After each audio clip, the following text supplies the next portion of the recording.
8 बजे के 18 breaking news की शुरुआत करें। पहली बड़ी खबर भूकंप से जुड़ी हुई। पंजाब के अमृतसर में आज सुबह भूकंप के झटके महसूस किए गए।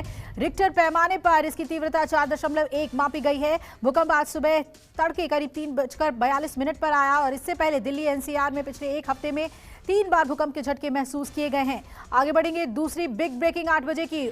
उदयपुर अहमदाबाद रेलवे ट्रैक पर रविवार को हुए ब्लास्ट मामले में रेल मंत्री अश्विनी वैष्णव ने बड़ा बयान दिया। रेल मंत्री ने कहा कि ब्लास्ट में रेलवे ट्रैक को उड़ाने की कोशिश की गई है। मामले की जांच एटीएस, रेलवे और एनआईए करेगी। आगे बढ़ेंगे 8 बजे की तीसरी बड़ी खबर। प्रधानमंत्री नरेंद्र मोदी इंडोनेशिया के बाली में होने वाले G20 शिखर सम्मेलन में शामिल होंगे। इसके लिए पीएम मोदी आज इंडोनेशिया के लिए रवाना होंगे। भारत 1 दिसंबर से शुरू होने वाले 1 साल के लिए G20 की अध्यक्षता करेगा और इंडोनेशिया की अपनी यात्रा के दौरान पीएम मोदी 15 नवंबर को भारतीय समुदाय के सदस्यों को संबोधित करेंगे। आगे बढ़ते हैं 8 बजे की चौथी बिग ब्रेकिंग। गुजरात विधानसभा चुनाव से जुड़ी हुई। चुनाव के पहले चरण में 89 सीटों पर 1 दिसंबर को चुनाव होना है, जिसके लिए आज नामांकन का अंतिम दिन है। आज बीजेपी सरकार में मंत्री, केंद्रीय मंत्री, दूसरे राज्यों के मंत्री और स्थानीय सांसद प्रचार करते नजर आएंगे। सीएम भूपेंद्र आज कच्छ जिले में जनसभा करेंगे। वहीं गृह मंत्री आज संगठन बैठक करेंगे। आगे बढ़ते हैं 8 बजे की अगली बड़ी खबर। दिल्ली एमसीडी चुनाव से जुड़ी हुई, जिसके लिए आज नामांकन का आखिरी दिन है। आज नामांकन का अंतिम दिन होने के चलते नामांकन सेंटर पर भीड़ होने की उम्मीद है, जिसके चलते स्थिति को काबू रखना एक बड़ी चुनौती होगी। वही एमसीडी चुनाव के लिए आप बीजेपी कांग्रेस ने प्रत्याशियों की घोषणा कर दी है। आगे बढ़ रहे हैं अगली बड़ी खबर।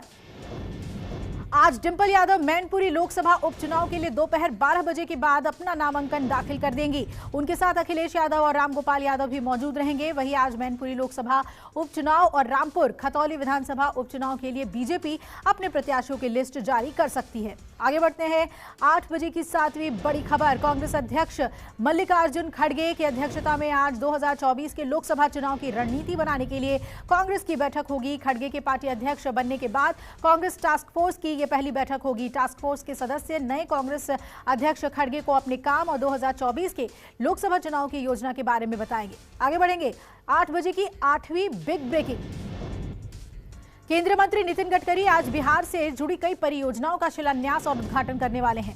गडकरी आज आरा बक्सर 4 लेन सड़क का उद्घाटन करेंगे और रोहतास जिले में सोन नदी पर पंडुका पुल और पूर्वांचल एक्सप्रेसवे के बक्सर लिंक का शिलान्यास भी करेंगे। इन तीनों परियोजनाओं की लागत करीब 2300 करोड़ रुपए की है। गडकरी 618 करोड़ रुपए की लागत से 17 किलोमीटर लंबाई के ग्रीनफील्ड 4 लेन बक्सर लिंक का शिलान्यास करेंगे और ये सड़क पूर्वांचल एक्सप्रेसवे को लखनऊ से पटना तक जोड़ेगी। आगे बढ़ रहे हैं अगली बड़ी खबर 8 बजे की। Army chief general Manoj Pandey आज से 4 दिनों तक फ्रांस के दौरे पर रहेंगे। सेना प्रमुख फ्रांस की यात्रा के दौरान भारत फ्रांस के बीच रक्षा सहयोग बढ़ाने के लिए फ्रांस के वरिष्ठ सैन्य अधिकारियों से मुलाकात करेंगे। यात्रा के दौरान सेना प्रमुख Neuve Chapelle Indian memorial पर माल्यार्पण करेंगे, जो प्रथम विश्व युद्ध के दौरान 4742 भारतीय सैनिकों के बलिदान की याद दिलाता है। 8 बजे की 10वीं बड़ी खबर का रुख कर रहे हैं। आज अक्टूबर महीने के महंगाई के आंकड़े जारी होंगे। आरबीआई के गवर्नर शक्तिकांत दास ने महंगाई दर के 7% से कम पर रहने की उम्मीद जताई है। शक्तिकांत दास ने कहा है कि पिछले 6 या 7 महीनों में आरबीआई और सरकार दोनों ने ही महंगाई को कम करने के लिए कई कदम उठाए हैं। आरबीआई गवर्नर ने कीमतों में वृद्धि को एक बड़ी चुनौती बताया है।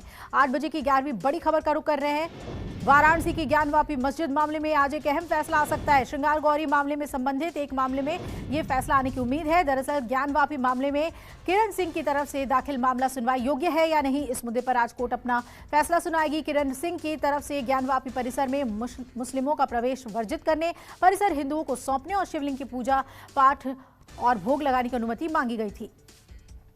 आगे बढ़ेंगे अगली बड़ी खबर का रुख कर रहे हैं। प्लेसेस ऑफ वर्शिप एक्ट 1991 के खिलाफ दाखिल याचिकाओं पर आज सुप्रीम कोर्ट में सुनवाई होगी। इन याचिकाओं में कहा गया है कि ये कानून संविधान द्वारा दिए गए न्यायिक समीक्षा के आधार पर रोक लगाता है। ये एक्ट समानता, जीने के अधिकार और पूजा के अधिकार का हनन करता है। आपको बता दें कि ये कानून साल 1991 में पीवी नरसिम्हा राव की कांग्रेस सरकार के दौरान बनाया गया था और इस कानून के तहत 15 अगस्त 1947 से पहले मौजूद किसी भी धर्म के उपासना स्थल को किसी दूसरे धर्म के उपासना स्थल में नहीं बदला जा सकता है। 8 बजे की 13वीं बड़ी खबर। आज देश की सबसे बड़ी अदालत में एक और बड़े मामले पर सुनवाई होगी। ये मामला राजनीतिक पार्टियों के धार्मिक नाम और चुनाव चिन्हों से जुड़ा हुआ है। मसलन जो राजनीतिक दल अपनी पार्टी का नाम धार्मिक नामों पर आधारित रखते हैं या फिर धार्मिक प्रतीकों का इस्तेमाल कर चुनाव चिन्हों के तौर पर करते हैं, उनके खिलाफ दायर याचिका पर आज सुप्रीम कोर्ट सुनवाई करेगा। आगे बढ़ेंगे 8 बजे की 14वीं बड़ी खबर, मराइटल रेप से जुड़ी याचिका पर सुप्रीम कोर्ट में आज सुनवाई होगी। मराइटल रेप पर एफआईआर दर्ज कराने और इसे तलाक का आधार मानने के लिए कानून बनाने की मांग वाली याचिका पर आज सुप्रीम कोर्ट सुनवाई करेगा। बता दें कि ये याचिका वकील अनुजा कपूर ने दायर की है। हालांकि दिल्ली हाई कोर्ट ने याचिका को खारिज कर दिया है। 8 बजे की 15वीं बड़ी खबर की ओर बढ़ रहे हैं। आर्मी डिजाइन ब्यूरो के रीजनल टेक्नोलॉजी नोड का शुभारंभ आज बेंगलुरु में किया जाएगा। एडीबी रक्षा क्षेत्र में भारतीय सेना की मेक इन इंडिया पहल के तहत भारत की अहम परियोजनाओं में से एक है।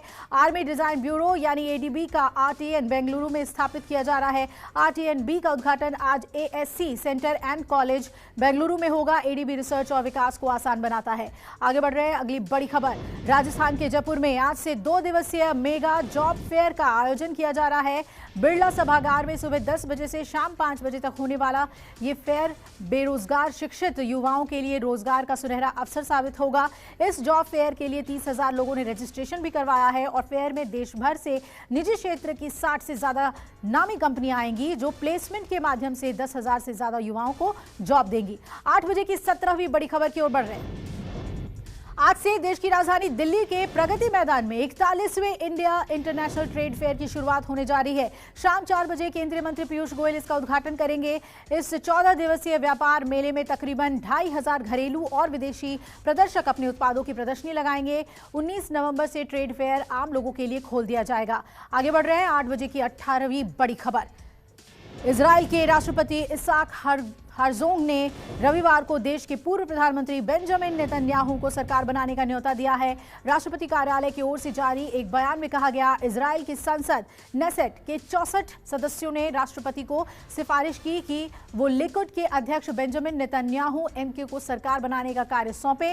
नेतन्याहू रिकॉर्ड 6ठी बार इजराइल के प्रधानमंत्री बनेंगे।